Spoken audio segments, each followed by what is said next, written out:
Buksan mo! Kailangan natin ito ibalik, Irem! Ang tanong ko madali lang. Ito bang Jeannie at si Genia, nag-kiss ba sila o hindi?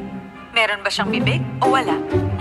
Masasagot ko yan. Hindi kasama si Irem dito dahil sa sugat. Ikaw at ako sa ngalan niya. One-on-one. May mga plano ako.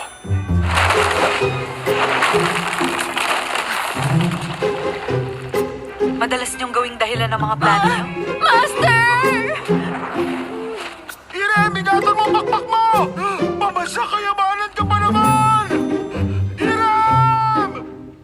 Irem!